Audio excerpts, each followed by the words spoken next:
Is your magic meter running low? Well, we've got a cure for you. Welcome to Disney Coast to Coast.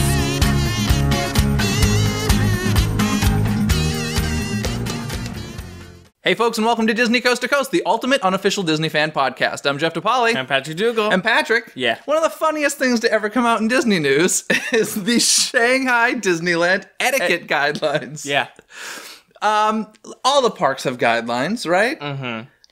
It's just not as public, I would guess. I mean, they're on all the websites. Yeah. If you go to City Hall, you can read them. They're basic, common sense guidelines. But I do think it's funny that, like, the Shanghai government has put these guidelines in place. Yeah. It's kind of ridiculous. Yeah. So these guidelines, sanctioned by the Shanghai government, not Shanghai Disneyland, include no littering, don't be rowdy, no vandalizing. That's one I wouldn't have thought of, right? Cutting in line, obviously that's a problem. Mm-hmm. Damaging landscape, and I just love the last, uncouth behaviors. It's kind of like an umbrella statement. Yeah. I think the one that needs to be added on here, because what I've heard the most is go to the bathroom if you need to go to the bathroom. I think that's covered under uncouth behaviors. Okay. Because all I've heard is like kids just pooping in planters. Is that really happening that often? Yes, it is. Like, it's more than just those few times we've seen photos. Yes. Because it's happened in the park. Oh, man. And the worst part is right now only invited guests are in. Yeah. And even the invited guests are pooping in planters. Ah, man. So I've had friends over there who've personally seen it. So this is included in the damaging landscape, yeah. I think, and the uncouth behaviors. Not even that. There was like a mom letting a kid pee in the sink in the bathroom. Just like go to the toilet. There must have been a line, and they can't cut lines, so the solution is use the sink. This is fantastic. Looking very forward to Shanghai's opening. I think the first 2 weeks are sold out, so it's gonna be quite the event. In any case, aside from that, we're going to continue our little Shanghai visit here. And these are a couple of smaller areas, but the Gardens of Imagination, this is the first ever Gardens of Imagination. I'm not quite sure why they did this, to be honest. I'm fine with it. I have no issues with it. But they added, like, classic attractions, like Dumbo the Flying Elephant. And the Fantasia Carousel, which is unique. I love the fact that... What is Magic Kingdom's carousel? King Arthur. No, ours is King Arthur in Disneyland. I think it's one of the princes, Prince Charming? Yeah. It's carousel in Florida, I believe. Cinderella's Royal Carousel. Yeah, or something like that. It's something Cinderella related, whereas ours is... what did you say? Arthur. King Arthur. And in Shanghai's will be Fantasia, which I think is kind of cool. And all the horses have wings, like the sequence in Fantasia. So it's kind of nice. But these are in the Gardens of Imagination. So I don't know why, but it is. Garden of the 12 Friends is part of this. And this is a whole Chinese zodiac thing. Are you into that? I'm terrible when it comes to the zodiac.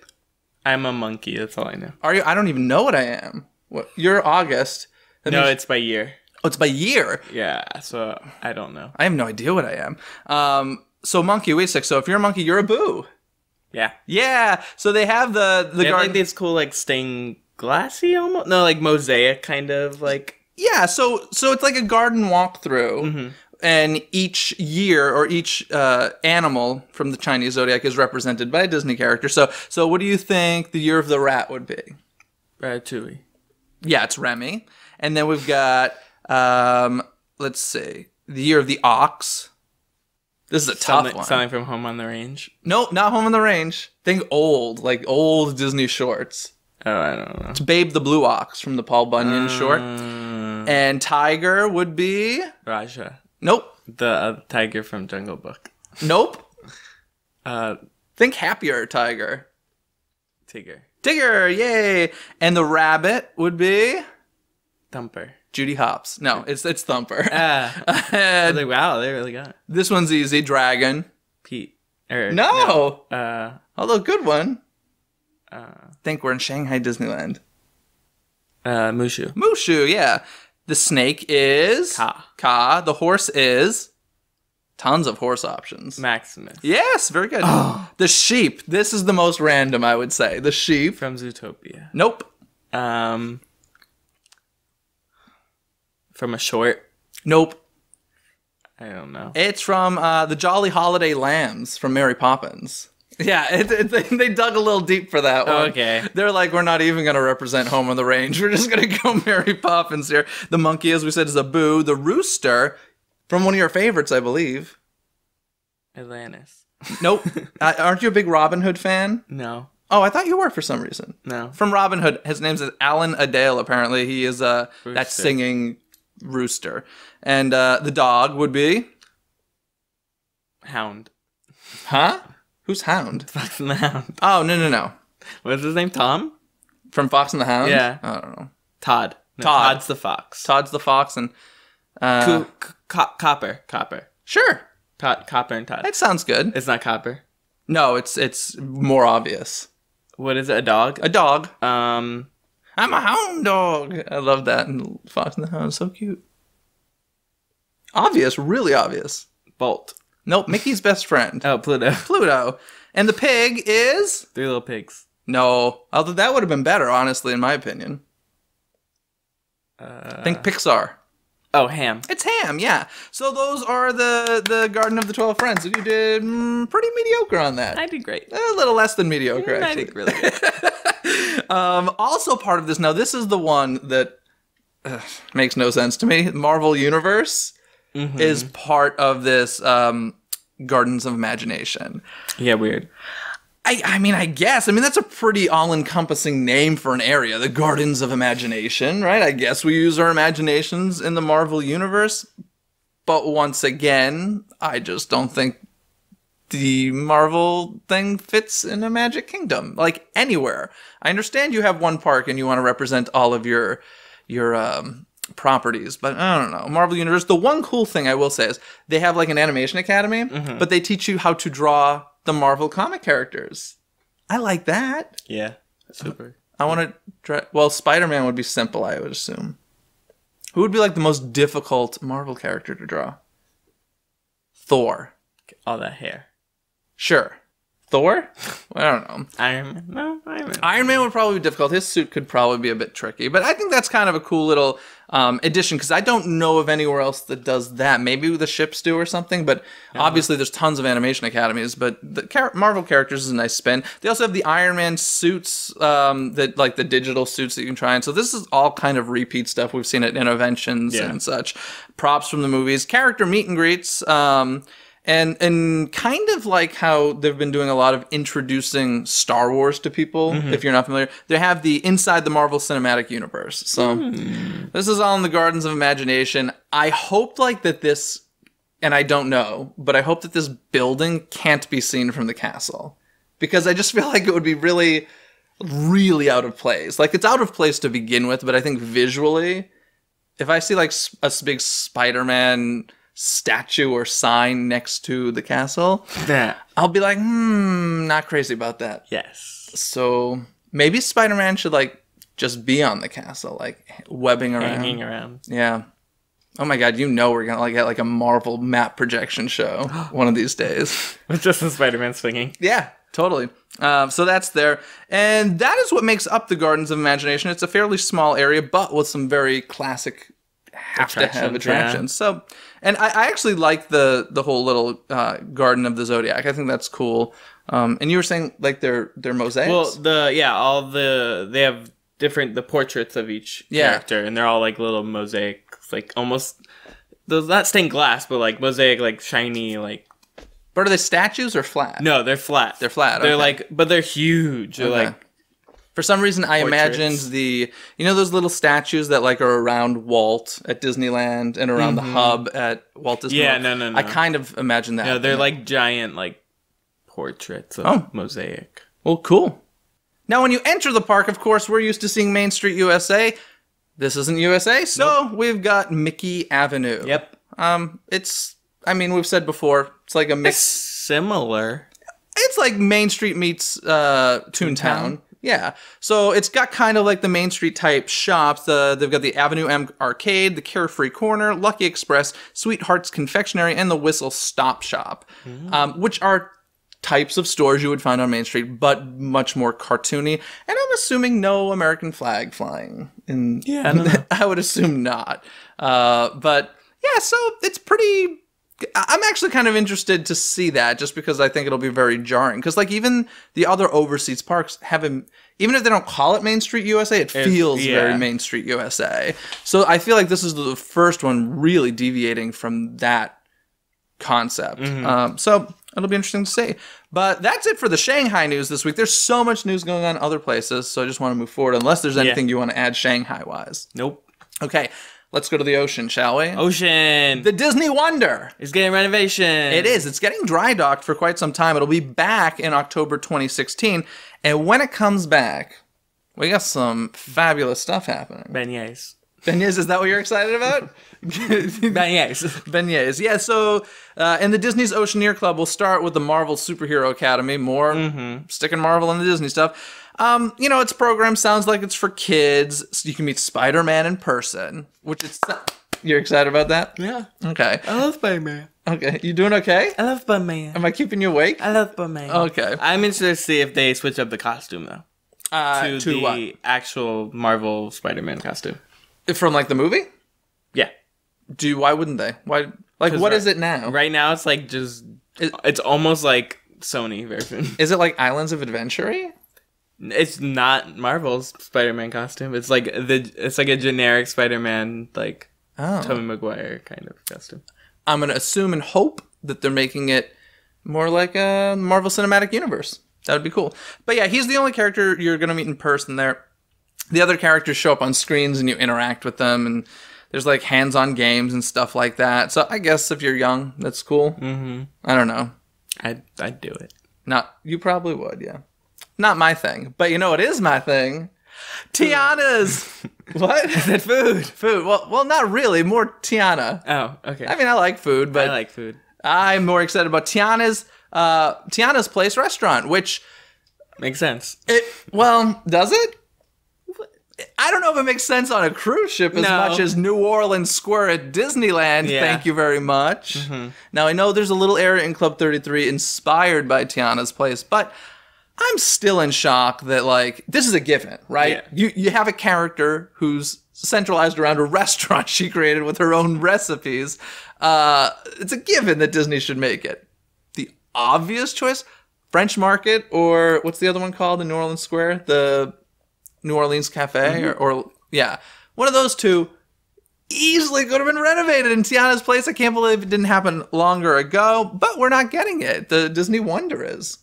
And there's going to be live music, which is very cool. And it's going to be a French Quarter supper club type of atmosphere. And I'm excited about this. Disney Wonder, I believe, was the second cruise ship. Yeah, there's the Magic, then the Wonder. Magic Wonder. And did Magic get renovations already? Yeah. Yeah. So is the Magic which one is the one that has Rapunzel? It's Magic. Maybe it's the Magic, yeah. It's, I can't keep them straight anymore. But the Disney Wonder, I think it's great that they're taking these ships that I guess are older than we realize. How long's Disney Cruise Line been around? Like, a while. Probably over 15 years. So I guess they are old and need some work.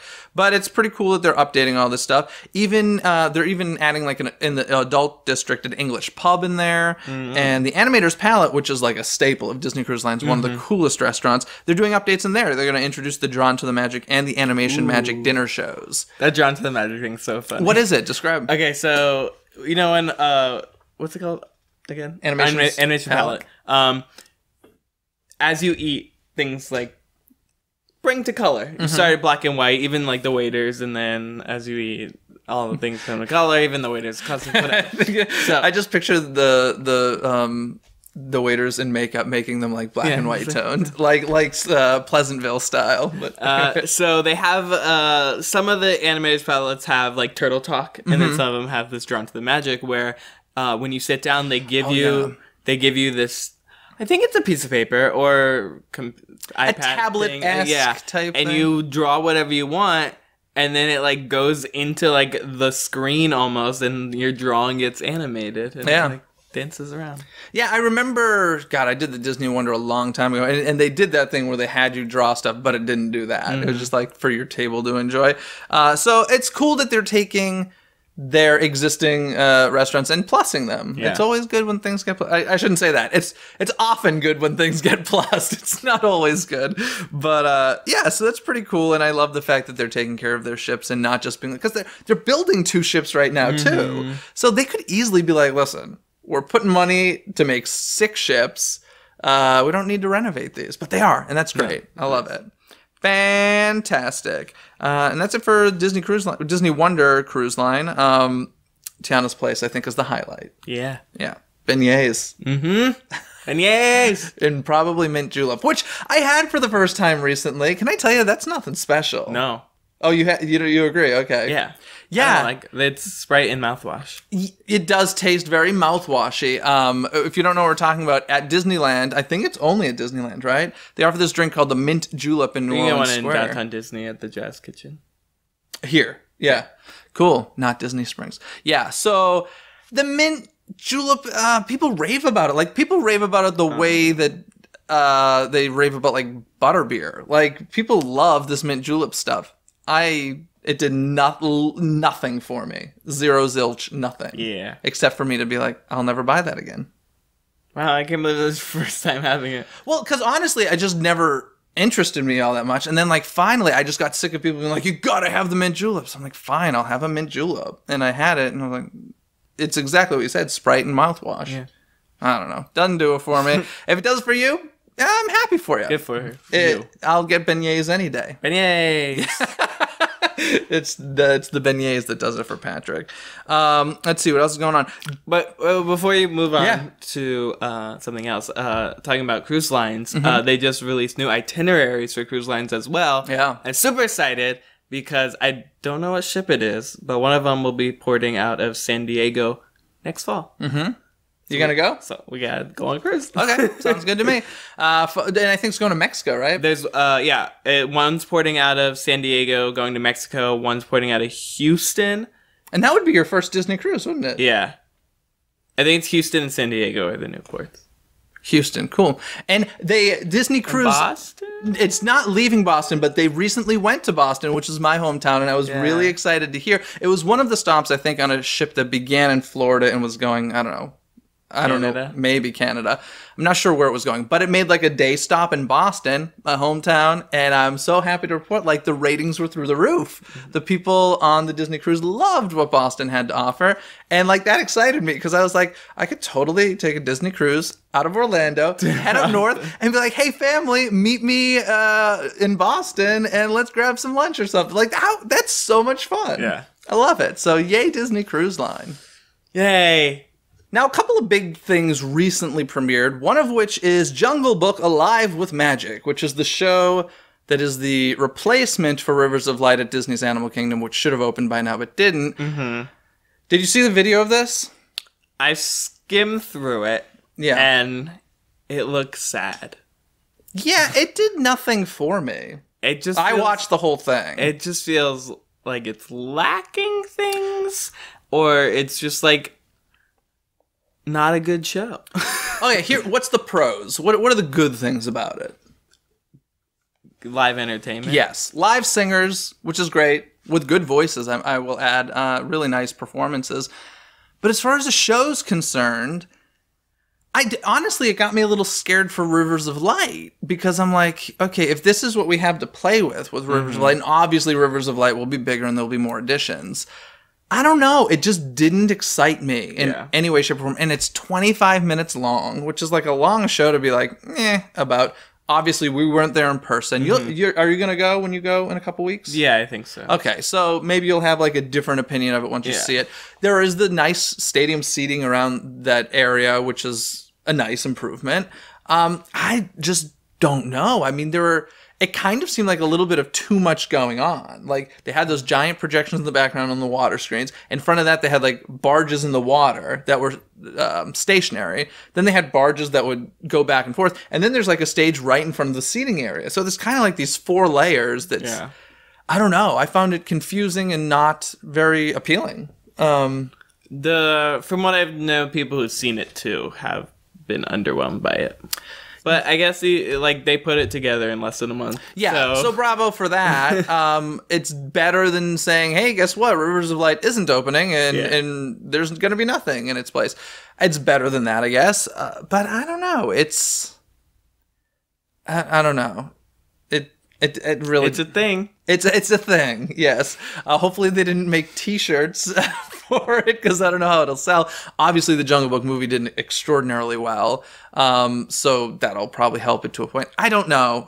What do you think is going to be like added in Rivers of Light that'll be better than what we saw? I mean, I know there's like those flower fountain things that we keep seeing images of, but like beyond that, I feel like it's going to be the same type of stuff. Yeah, I don't know. But obviously there's something more, because there's something that's not working with Rivers of Light. Well, there's those like barges that had like those statues on it. Yeah, but is that really enough to keep something from opening? I don't know. I'm very confused about Rivers of Light at this point. And Jungle Book, I guess if you're there, do it, because it is limited time, so I guess you'll be one of very few people who get to actually see it live. Hopefully it's very limited time. Hopefully Rivers of Light opens soon. But, yeah, I don't have much other... Heard October. Early October? I hope early October. October, really? Heard Jungle Book will stay throughout the summer. Oh, man. That's not good. But let's talk about the bigger opening at hand, shall we? Frozen, live at the Hyperion. Yes. Yes. Frozen Live at the Hyperion, also known as the show that replaced Aladdin, a musical spectacular. Yes. Well, I'm sure you have many opinions about this. I've seen it. I've seen it as well. Twice. Okay. I have many opinions. Let's start. Starting off, I like it. Okay. I like it. I like it. I like it. I like it. It's 60 minutes. Yeah. Which is a quarter longer than Aladdin. Honestly, I think it can be shorter, because when I saw it, the scene changes were slow. Yeah, they're definitely still working out opening week kinks. I saw it the second day. Yeah, I saw it probably fifth. 4 days after it opened, and the transitions were pretty slow. But here's the thing that concerns me. Those transitions are choreographed to pre-recorded music. So unless they have just like some vamp track or something. But if not, that means that's how long those are supposed to take. It felt like weird to me, like uncomfortably slow. Well, see, because when I saw it again, I felt like they were faster. Okay. So I don't know. So maybe they just have some vamp tracks that they're using. Yeah. I don't know. Yeah. Honestly, the biggest problem I have with the show, and you'll probably disagree, maybe, I don't know, is casting. That's the second biggest problem I have with the show. I lie. That's the second biggest problem. I had no problem with any of the casting. I had a lot of casting issues. That show is going to destroy performers' voices. Those songs cannot be sung 3 times a day, multiple days a week. Not in their current key. Not without a ton of casts to rotate. Oh, they're going to have a lot. I think there's 3 right now, right? Yeah. 3 casts. I did not hear good singing when I went. Oh, I did. I did not. Both times. I did not, nor did I see any on YouTube. And that concerns me. I hope they don't. I hope they're taking care of the voices. That's all that comes out. Obviously, they're trained singers, and I don't know. I just hate to see people damage their voice over that. So, warm up and drink a lot of hot tea with honey, and we'll see what happens with that. Next week, all the put-ins get put in, so okay, we'll have like 10 casts by like next week. Good, because honestly, it needs it. It's a demanding show, and we'll go up to 5 shows. Oh, really? Are they gonna? Okay, I thought they're doing less because of how long it is. No, they're doing less because they're keeping their only 3 casts right now. Then when they get all the other people in, they're bumping to 5. Yeah. Interesting. I honestly have a ton to say about this show. I think you have more though too. So What do you want to start with? I don't know. There's like so much to talk about. Well, my biggest problem is the fact that the set is literally an LED screen. Yeah. Aside from an LED screen and curtains with projections on them, there's not much more. And because of that, that concerns me. I'm always worried when I see a show that could literally be shut down because an LED screen is finicky for a day. Yeah. Like, I saw it in the sing-along all the time. The Frozen sing-along, there'd always be like a little section of the screen that was just glitching. Yes. And listen, you can work through that. But this is a screen that could just decide not to work one day. Mechanical glitches happen all the time. You can't work around that in this show. Like, you just can't. And that's an issue for me. Having said that, it's one of the most beautiful LED screens I've ever seen in my life. I actually sat in the front mezzanine because that's where I wanted to sit. I think that's like the best view to get an overall picture of something. And from that distance, when you walk in, you see the LED screen with Arendelle on it. And I thought it was, I knew some of it. It looked to me like a set piece with some projection on it, like the water flowing was projected on a set piece.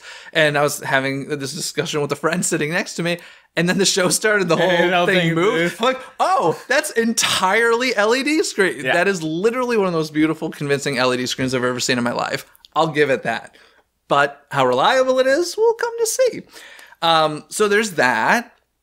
It felt like a show that could be replaced very easily. Like, Aladdin had major set pieces. This was a screen and curtains for the most part. And it's like, well, if this doesn't work out, we can change it. That's what it felt like to me. It's an easy uninstall. All we need is new set-wise, like, costume-wise, and, like... I mean, they have the giant chandelier and the staircase and the doors. Yeah, the doors is nothing. All the troll costumes are like kind of ridiculous. Fixer Upper is my favorite number in the show. Like, legitimately. I was having a very hard time watching this because there was, although I liked it, there was just a lot of, oh god, that should have been better. That should have been better.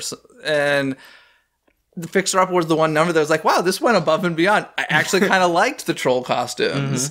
And they do this interesting thing to make the troll crowd look larger. They'll have the people in costumes on stage, and then behind that on the LED screen, they'll have like animated trolls, which works there. It's a little weird during the wolf chase because they've got like some wolf people in costumes on stage. And behind that, on the LED screen, they also have wolf people in costumes. So that's what's weird. The trolls were animated on the LED screen. No? Those were people in costumes as well? People in costumes. They looked more interesting. Yeah. Okay, so they did it twice. Yeah. Huh. I don't know how I feel about that. I don't know how I feel about that. In one case, I like the consistency. Yeah. In the other case, I'm like, I don't know. Would have been cool to see something more realistic on that screen. Although the trolls convinced me. I like the troll costumes a lot. No, yeah. I'm saying they're ridiculous as in they're like crazy awesome. Good. Yeah. Oh, okay. I thought you were saying you were ridiculous as like they're over the top stupid. Oh, they're pretty cool. Like, honestly, I want to go to Mickey's Halloween party in one of those costumes. And one of the ones sitting on a rock. Oh my god. So good. It was my favorite number. Legitimately my favorite number. What's my favorite part of the show? Do you know? Like, my favorite moment of the show. You can probably guess this. I can't.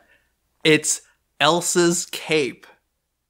Oh, yeah. Flying? Oh, yeah. Okay, this moment is beautiful. It was during Let It Go, right? Yeah. Right at the beginning of Let It Go. And I believe she does this in the film, which is why it's a moment where she unties her cape and it like goes blowing off in the wind.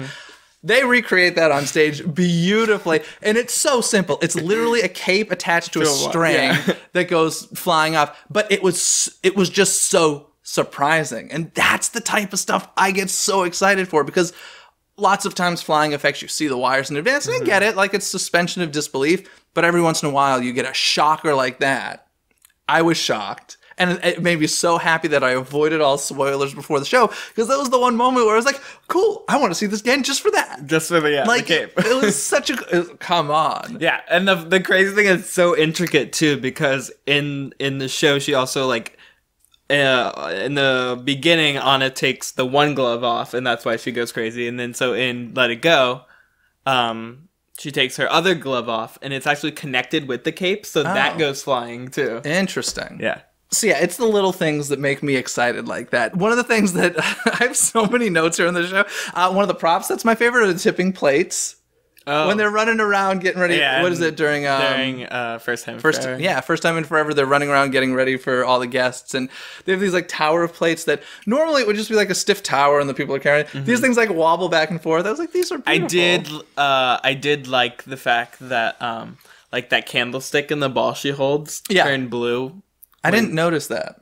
Oh. No. Yeah, both times when she's holding them, when she's getting coronated. That may have not been working because I was actually paying attention to that because I was like I get it. It's far enough distance where and we kind of get what's going on so we don't need to see anything. They really turned blue. Okay, but maybe it wasn't working when I saw it. And Sven. Okay, I have a problem with this costume. Tumor head on his back, Here's the thing. I have no problem with seeing human bodies in theatrical costumes. I have no issue with that. They do it a ton in The Lion King. It works beautifully. My issue is the fact that literally the performer's head is the only thing you see that isn't part of Sven. So you see the actor's legs, but they're Sven's legs. And then everything else in the costume is Sven. And then you just see literally neck up head sticking out of Sven's back. It looks like a tumor. It's really weird. I didn't mind it. Bothered me tremendously. Let's see. The Olaf puppet is really cute. They recreate little things like the Sven eating the carrot off of Olaf, and it's a little gimmicky, but I'm like, it's cute. Kids will love that. Dress transition was such a cop-out. I got angry. During Let It Go, when Elsa's dress changes. Come on. The theater goes black. Yeah. That's lame. Yeah. I hate the black. Lame. Okay. Dress transitions these days can be done on stage. Beautiful. Cinderella, the recent Broadway production, did amazing dress transformations. I've seen La Cage aux Folles do it. Beautiful. They're collapsible dresses. They start up and then they fall down and they recreate something new. And it's done in front of the audience and we see it happen. But it's always like a wow moment. For some reason, and this is the same type of dress they're using, from what I could tell, they go black. Yeah. So you don't see the magic happen. It really angered me. And it would work fine if they didn't go black. If they did exactly what they're doing, from what I can tell, I mean, I don't know for certain. You may know. For certain. There's already a video out where one of the Elsas, it didn't go on the cue. Okay. So she did it on the next chorus, and it didn't go black, and it looked fine. And it probably looks great. Yeah. It's a cool. You don't need to go black. That angered me so much. Otherwise, beautiful dress, I guess. Yeah. Let's see what else. I thought the costumes were great. I mean, the Sven thing bothered me. I thought all the costumes were great. I had a lot of mic and spotlight issues. They're still working through technical stuff. An very, very interesting choice was the Love is an Open Door reprise at the end of the show. I loved it. Okay, it's no secret. It's my least favorite song of the show. I don't think it fits that movie. It sounds like something from a completely, entirely different film. I know people love it. I'm the freak who likes Fixer Upper. I get it. It's fine. Bringing it at the end was interesting. I thought they brought back in the parents, right? Yeah, that's what I'm talking about, that part. Yeah. I love that. It was because my biggest problem with the show is it is an exact copy of the movie. Yeah, but it's a theme park show. That's what we would expect. But even in Aladdin, we got Lucky Bird, and we got something that was different, and that was literally the one difference between the show and the movie. Yeah, I did like that. I thought it was interesting. To be honest, I like it more at the end than I do in its place in the show. I like it more as a reprise, which is no surprise. I love reprises. But yeah, it was interesting to end the show that way. I thought and I do feel like they're going for this, their theme is Love is an Open Door, because there's a lot of doors in the sets. Honestly, aside from the staircase and the chandelier, I think the only real sets are doors. You get the painting of Joan of Arc and stuff, but there's very few real sets except for doors. Yeah. So I feel like they're really kind of, somebody who was directing this or conceptualizing this was really into that Love is an Open Door theme. So they ran with it. Good for you. And then the Aunt Anna, when Anna freezes, she is projected Frozen, which is cool. So the actress is on stage, and they project her Frozen on top of her costume. And it's pretty cool and effective. And this is actually done with chips in the costume, which is pretty cool that the projector can like see where she is through these computer chips in her wardrobe, and it freezes her. And I thought it was a cool effect. I thought it was done well. So the only thing I didn't like about it is like it looks like she's wearing a lab coat. I didn't think you mean because she's in all white and stuff. But even like after, I think it's more after because she opens it and it's just like, this just looks weird. Yeah, see, I didn't think anything of the all white because obviously they want it white so that you can project on it easily. But I didn't think of anything of it until after she unfroze because then it was like, oh, they projected on her. How did they do that? I was like, oh, it's all white. Okay, so it didn't bother me until after. It actually didn't bother me, but I didn't think about it until after she was unfrozen. So overall, those are my thoughts on Frozen. Anything you want to add? Frozen live at the Hyperion. Yeah, again, it just opened. Yeah. So they're still working out kinks. I'm just worried about casting because that's something that is more difficult and time-consuming to fix. They'll get light cues. They'll get sound issues resolved. Hopefully set changes will become faster. But casting is a big concern. Both the Annas I saw were amazing. Oh, mine was not. My Anna was the worst part of the show. Oh my god. Yeah. And it's difficult when the two biggest problems are the two female leads. Like, I had a lot of problems, but keep working at it. What would you give it, like 1 out of 10?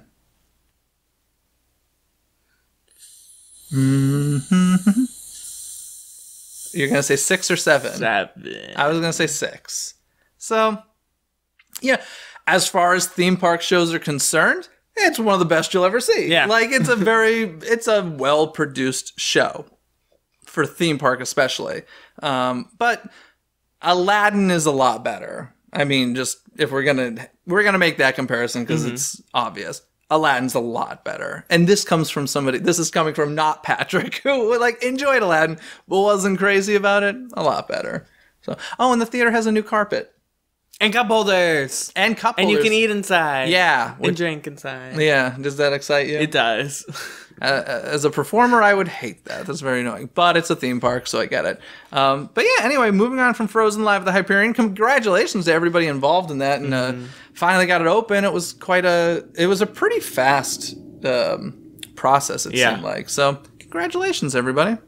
Anywho, let's move on to some movie news. Yeah. Because Zootopia has become the second biggest original movie ever behind Avatar. That's insane. That's insane. This is like, I think, the least looked forward to movie of 2016 from Disney. Let's face it, people are really excited about Finding Dory and Moana. And then Zootopia comes along and breaks these second biggest original movie of all time behind Avatar. And the fourth biggest animated movie of all time behind Toy Story 3, Minions, and Frozen. How is Minions up there? But in any case, that's an incredible Are they counting Frozen non-original because it's based on Hans Christian Andersen? I think so, yeah. Okay. Yeah. So that's crazy. That's crazy, crazy, crazy. Congratulations to everybody involved with Zootopia. I think that's great. Yeah. It's a great movie. Beyond that, let's see. Beauty and the Beast. The trailer, which we've discussed on the show and raved about, broke some crazy record. 91.8 million views in 24 hours. Half of those were mine. Yeah, probably. Because no one watched this trailer more than once. You at least watched it like 5 times. Because it was so short. And I will say, it was one of those mornings where I woke up and it was like, first thing I did was watch it. And so I just roll over and watch it on my phone. And I was like, oh, that was great. And then I watched it later in the day on the computer full screen, and I just noticed little things I didn't notice before. Like, oh, that's fantastic. So then I watched it on my TV screen. I was like, oh, wow. I was like, this is so good. Yeah. 91.8 million times. That's more than the Force Awakens trailer. This is awesome. Yeah, that's all I can really say about it. But it's an impressive number. Yeah. It's incredible. It's crazy. And then some big movie news. There have been rumors going around, and we talked about it on the show, but we can now officially say that Mary Poppins Returns is happening with Emily Blunt and Lin-Manuel Miranda, and the opening date is December 25th, 2018. So still a while off. I've heard people saying this. I don't think everybody believes this, but a lot of people are saying Lin-Manuel is replacing Dick Van Dyke. He is not Bert. I just want to make that clear. He's actually a lamplighter named Jack. So don't worry about that. Nobody's playing like old characters other than Mary Poppins and the two kids who are now adults. So the thing is, though, is Mary Poppins magic and never ages? Like, I never really thought about that. But she must not age. Yeah. No. I guess Mary Poppins never dies? She's an alien. Oh, she's an alien. Okay, that explains it. Yeah.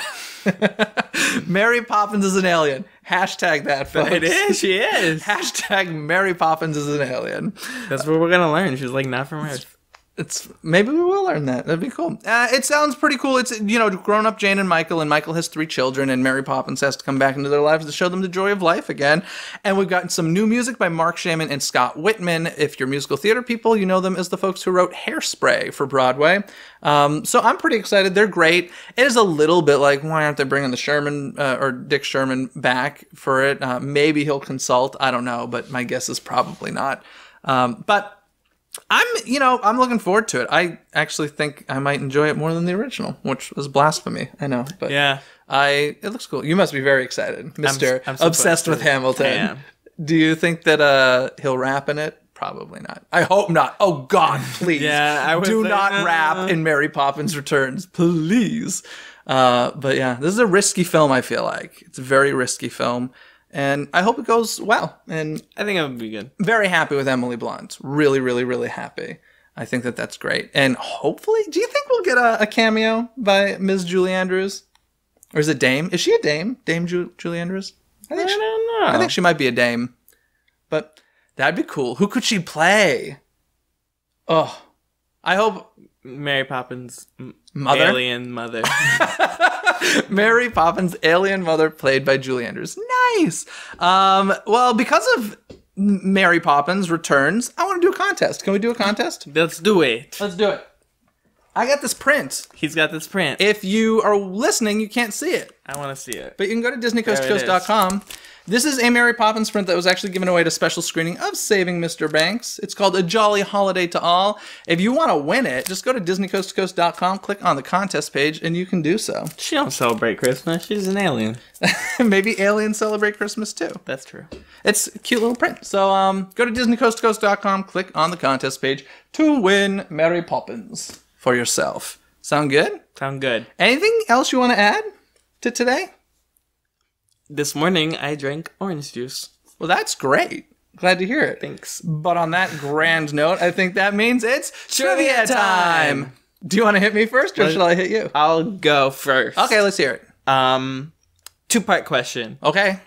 There's one movie, one Disney animated feature that's been directed by a woman. Do you know what that feature is and who she is? Is it Pixar? No. Disney animated. Disney animation. Oh, I should know this. It's like right on the tip of my tongue. Do you want a hint? Yeah. We talked about this movie. Today? Yeah. It's not Zootopia. Nope. Is it Frozen? Yeah, it's Frozen. It's Frozen. And what was the second part of the question? Do you know who she is? Her name? Yeah. I don't know her name. Jennifer Lee. Jennifer Lee. Directed Frozen. With somebody else, right? With a guy. It's a co-director. But it's the first woman. I didn't realize she was the first. Very cool. Very cool, Jennifer Lee. Earlier today, we were talking about Dumbo. Yeah, we were. And as we said, it was in the Gardens of Imagination at did. Shanghai. But the original Dumbo attraction at Disneyland wasn't supposed to be what it is. It had a different name, and it featured different elephants. Do you know anything about the history of the Dumbo attraction at Disneyland? No.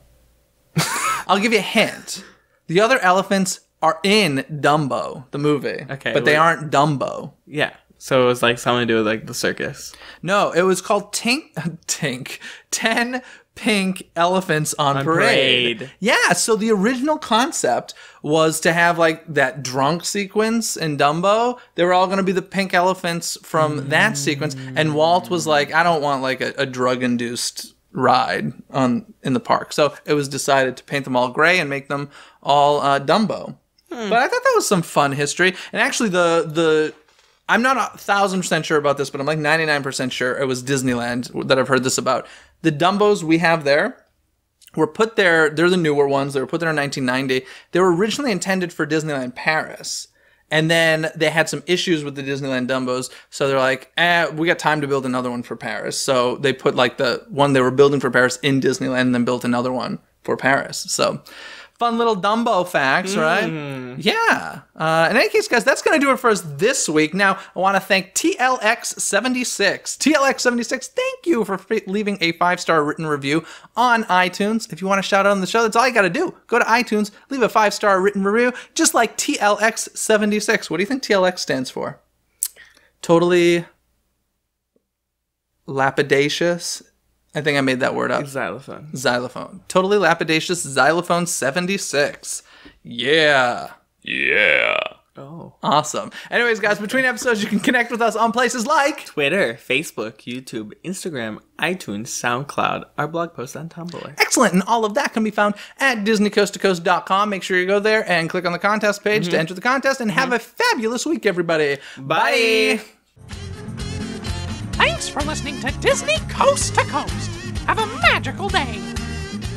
Well, my favorite thing in parks, and I think probably yours as well, is live shows. Yeah. We love live shows. Of course. And of course, Shanghai doesn't lack live shows. Nope. Now, their big show in front of the castle is called the Golden Fairy Tale Fanfare. And overall,